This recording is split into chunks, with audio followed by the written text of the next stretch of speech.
All right. Uno. We are ready. Okay. Hi, my name is Gillian Wallace Horvat. I'm the writer, director, and one of the lead actors in I Blame Society, the film that you just watched. Thanks so much for sticking around for this Q&A. Hello, and thank you so very much for sharing this time with us. We're delighted to have you and to chat with the mastermind behind I Blame Society, a film that I'm sure has left our audience, as the Bunny Rabbits and me, the first time I saw this. Tell us about this movie. Where does it come from? We find there's tons of emotion, anger, but also a lot of imagination and thought out ideas. There is a method to this madness. Tell us about it, please. Where does it come from? Well, it comes from my life. It's a very personal film. Not just my playing a kind of version of myself, but so much of the film is just authentic in a way that you is just extra. Like that was really my apartment that we filmed in. I'm wearing mostly all of my own clothes except for the athleisure. That's really my cat. Those are really my friends. And it's also really based on, experiences that I had as a female filmmaker who was trying to make the transition from, having some very well-received shorts on the festival circuit, but not being able to break in at the, with feature films the way that I had hoped to, like in the sense of like it being easy or, getting a kind of budget level that I would have hoped for. It was just, there was a lot of like doors getting slammed in my face, and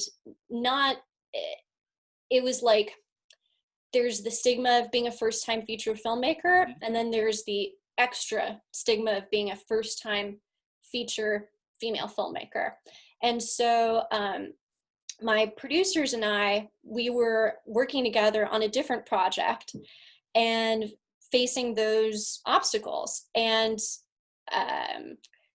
I told my producers about this documentary that I had made a couple years back that I had finished editing, but that I hadn't released because I just wasn't really happy with it. But I was just like mentioning in passing that I made this little documentary about a compliment that I'd received that I would make a good murderer. So that actually happened. Yeah. So everything that they're watching on the laptop is from that film. So it was this kind of thing where it was kind of like a Werner Herzog style documentary where I would interview the people who knew me best, my old boyfriend, my mom, my grandma, about whether they thought I had the qualities to make a good murderer, and interview them in like different murder locales, like the middle of the forest or an empty parking lot. And so I'd finished editing it, but I just wasn't really in love with the piece. But I mentioned it to the producers because I was just like, ha ha ha, what a maniac I am. Like, I made this thing. And they were like, oh, we want to see it. I was like, it's not that great. They were like, well, we'll decide that. So they watched it and they were like, we think this idea is really intriguing. We think the images are very intriguing of you in the blonde wig, in this tourist persona. Like, why don't we try and build this out into a narrative? And we can do that, while we're waiting to raise the money for, this bigger film. And so that is what ended up happening. And in a way, this film is kind of the story of what it would be like if I hadn't been able to make this film. Like, this is what would have happened to me. This is obviously something very personal, and I think you showed us how fearless you are. How did you manage to keep all the Gillians in their own section? Gillian, the filmmaker, Gillian, the character, Gillian, your own personal life. How did you manage? It's impressive. Thank you. It's in some ways it's messy. In some ways it was not messy. It's not like I really had murders to cover up while I was doing this. So in That's that good. sense, in that sense, the fiction, kind of helped. But there were moments where I felt very raw, and I felt very vulnerable, feeling like, gosh, it'll be so bad if I make this film and this is like literally what happens to me, if I'm just like,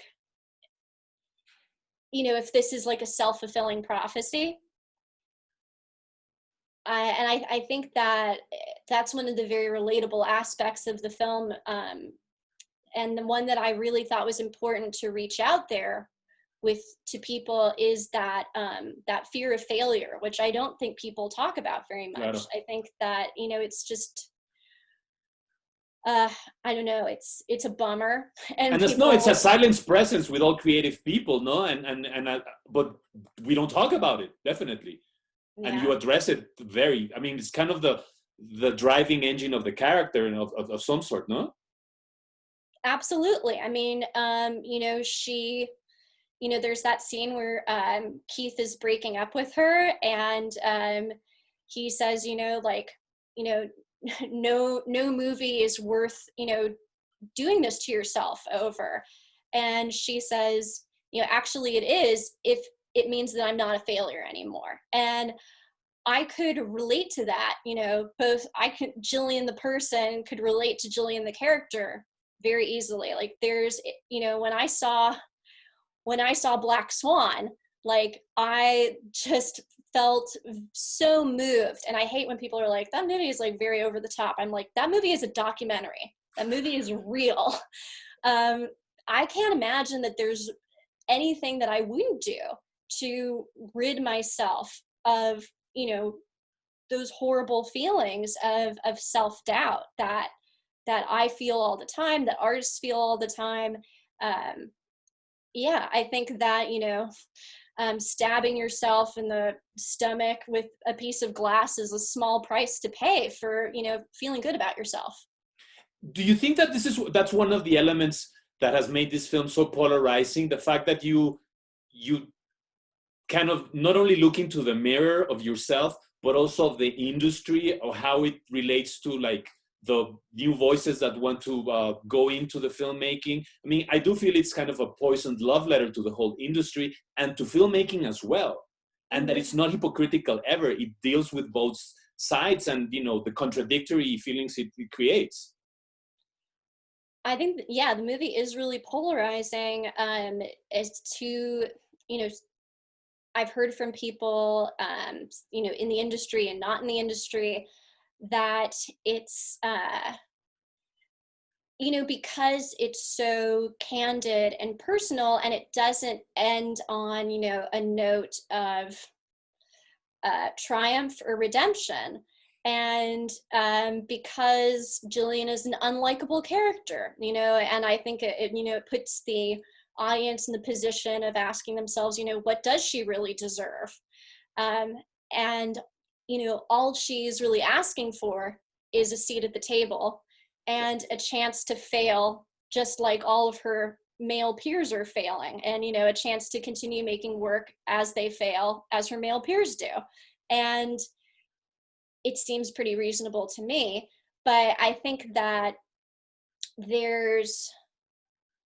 she raises questions of entitlement, with her own sense of entitlement, but also, in what she faces. And I think she asks difficult questions about the sincerity of the olive branches that are being offered in this post-Me Too climate that I think really grates a lot of gatekeepers.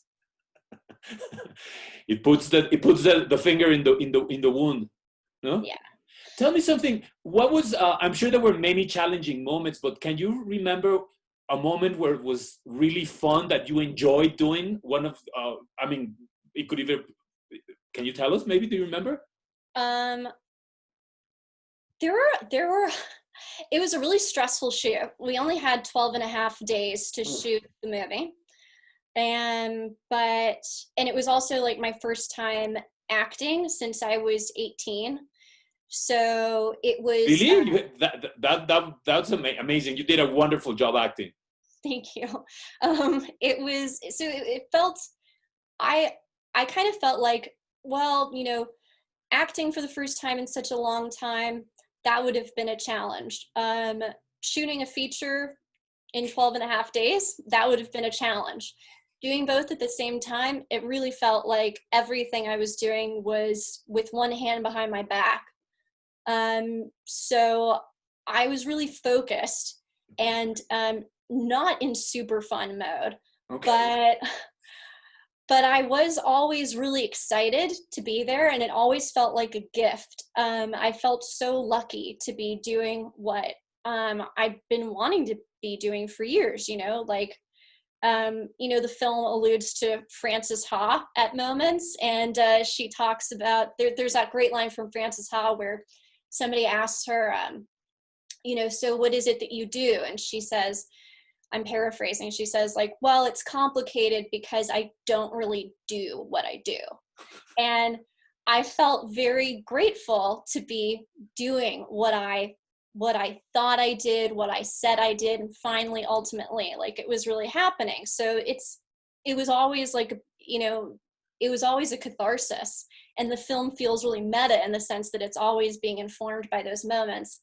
But the first day of shooting was actually really fun because I was like, I can't believe I'm doing this, and I can't believe that it's going so well. And the first thing we shot was the first scene of the film on the roof with me and Chase. The quite uncomfortable moment.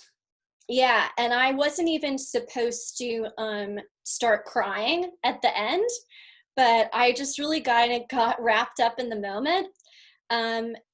And Chase is just such a phenomenal actor that he just really turned it on. He was making me feel really guilty in that scene. You can see my ears turn totally red. Yes. And because I felt so embarrassed, and I just started crying. But I was also having fun, which is great. It's good to be like crying and having fun at the same time. I felt like a total maniac, and I felt like that person. And I felt, this is what I'm supposed to be doing. It's all happening. I was feeling like so many different things at once. It felt really exhilarating. So it was a cathartic moment, a meta moment, and the moment. Yeah.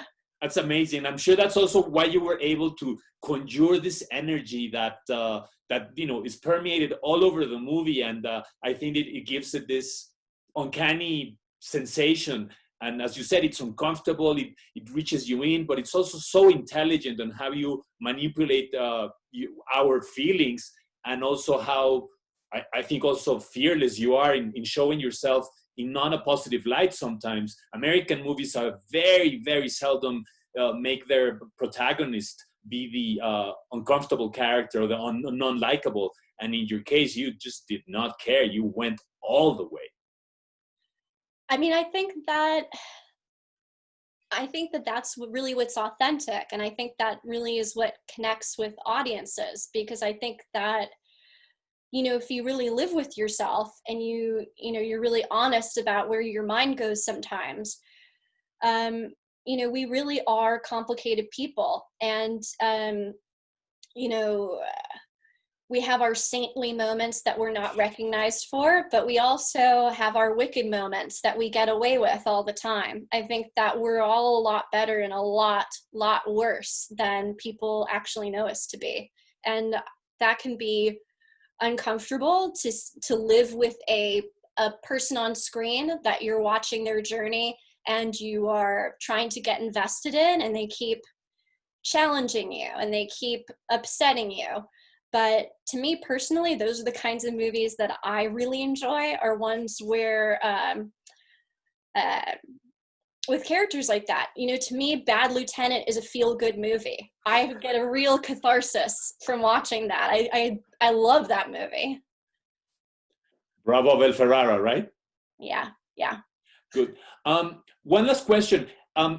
Now that you've done this, I mean, I think you talked about earning your place at the table, which I think you definitely have now. What are the no? Yes, definitely. We're ready to talk and fight whomever disagrees. Everybody has my number. What comes next? What are you planning to do? What are the next plans? Well, the film comes out in North America in early 2021, I believe. So hopefully that'll precipitate some other things going on. But I have a TV project that I'm working on that maybe, I've been talking about that is very, very, very, very weird. It's, I don't know. And then other really dark comedies that I've been working on as well. But what I'm writing right now actually is I'm writing a baseball script. Okay. I love baseball, and this year the Dodgers won the World Series. It was a long time coming. They're my team. And it just kind of gave me the impetus to sit down and finally finish this thing. But it's a really fucked up baseball movie. You don't have to worry. It's like still within my genre. We definitely, I think the world needs more of your very special flavor of black antimatter comedy that you're able to conjure, and also of this intelligence that you have with your work. It's just it feels very natural, but it's all so thought out. I remember we were talking before. You mentioned something about the beauty of cinema language, which helps theater. Can you just remind me how that went? Because no, it's just I really loved that idea that you said, and I think very few people are able to articulate all these ideas, but also put their emotions on them.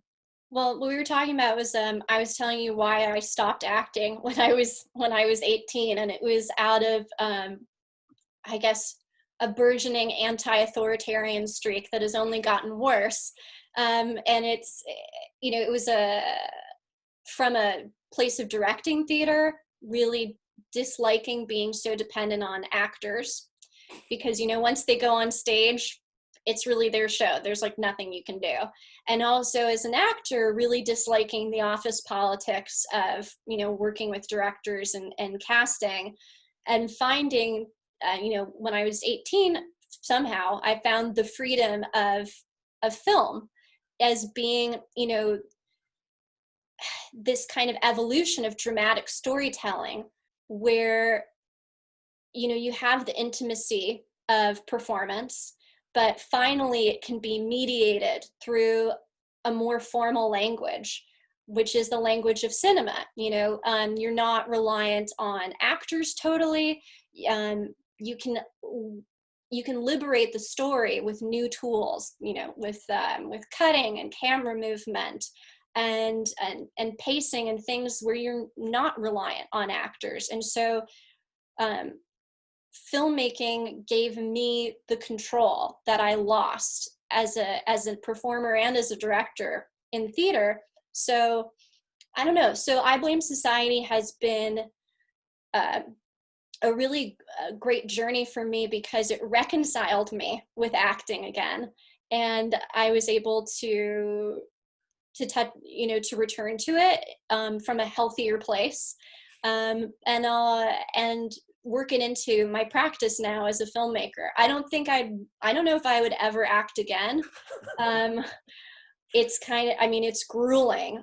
There's one person that I would kind of like to play, and it's just kind of too impossible. But one day I think I'd like to play Ayn Rand, because she is such a awesome, crazy, horny bitch, and I love her so much. But that's really the only person. Wow, I would definitely watch that movie. Definitely. Right. And as I said, I'm dying to see any of these new projects come out. And yes, baseball movie with your flavor and with your ideas and vibe. It's definitely sounds, and your weird type of TV that you mentioned. That sounds something we would definitely dig. Thank you so much, Gillian, for talking to us. Bravo once again. I'm hoping that our audience was equally moved and as uncomfortable as I was, because I think we need entertainment like this that pushes us, that makes us, it's a different new world, and we need new different stories, and yours is one of them. Thank you so much for making it. Thank you, Abraham. Thank you so much for supporting the film. All right. Thank you. And Viva I Blame Society.